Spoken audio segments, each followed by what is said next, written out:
جس کمرے میں تصاویر ہوں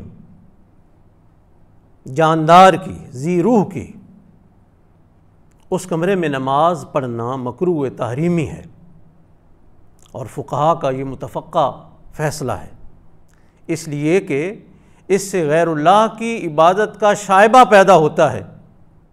جیسے بعض اقوام پتلوں کو، مورتیوں کو یا تصاویر کو پوجتے ہیں، اگر ایک مسلمان بھی کسی تصویر کے سامنے کھڑے ہو کر نماز پڑھ رہا ہو یا سجدہ کر رہا ہو تو دیکھنے والے کو شبہ ہو سکتا ہے، اس لیے منع کیا گیا ہے، نہیں پڑھنی چاہیے۔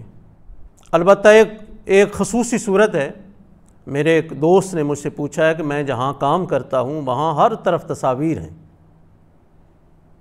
میں نے 8-10 گھنٹے ڈیوٹی کرنی ہوتی ہے اور بسا اوقات 2-3 نمازیں اس میں آ جاتی ہیں، تو کیا میں نماز کو مؤخر کر لوں یا قضا کر لوں؟ تو اس حوالے سے گزارش یہ ہے کہ فقہا نے ایک تو تصویر کی جو کراہت ہے اس کی درجہ بندی کی ہے۔ مثال کے طور پر کراہت میں سب سے پہلا نمبر یا درجہ اس تصویر کا ہے جو بالکل سامنے لگی ہوئی ہے، فرنٹ پہ۔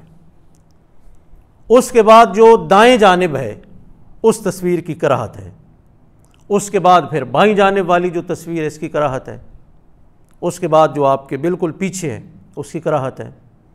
تو اس طرح کراہت کی بھی درجہ بندی ہے، کراہت ایک درجے پر نہیں ہے۔ اگر تو تصویریں دائیں بائیں یا آپ کے بیک پر ہیں تو پھر کراہت میں تھوڑی سی کمی ہے، نرمی ہے، لیکن اگر فرنٹ پر ہیں اس میں کراہت بہت زیادہ ہے، اسے مکروہ تحریمی کہا گیا ہے، جو حرام کے قریب ہوتا ہے۔ تو میں نے عرض کی کہ آپ کوشش کریں کہ تصویروں کو ڈھانپ دیں اور نماز پڑھیں۔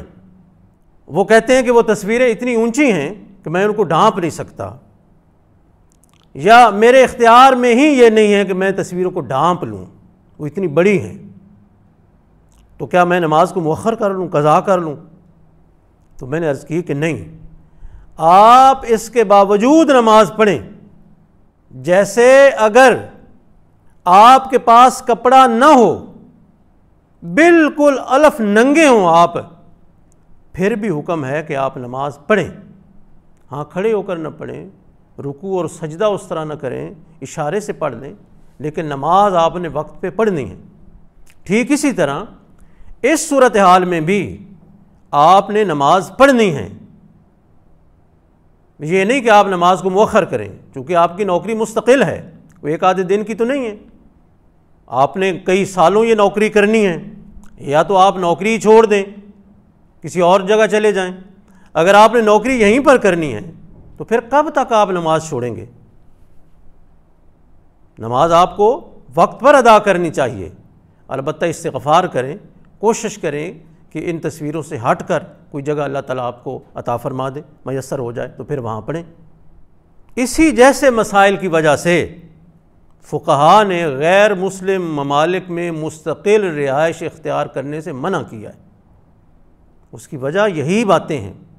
ہمارے کتنے مسلمان بچے ہیں جو اسلام کی بجائے کفر اختیار کر چکے ہیں، ہماری کتنی بچیاں ہیں جو مسلمان گھرانوں کی تھیں لیکن یہود و نصارہ کے ساتھ انہوں نے شادیاں کر لیں، کیونکہ ماں باپ نے وہاں مستقل رہائش اختیار کی، بچوں نے انہیں کے ساتھ پڑھا، انہیں کے ساتھ کھیلا، جوان ہوئے تو ان کے ساتھ شادیاں کر لیں۔ اس لیے فقہا نے ان جیسے مسائل سے بچنے کے لیے پہلے سے یہ حکم لگا دیا تھا کہ غیر مسلم ممالک میں مسلمان مستقل رہائش اختیار نہ کرے، بالخصوص معاش کی وجہ سے وہ تو بالکل منع کرتے ہیں۔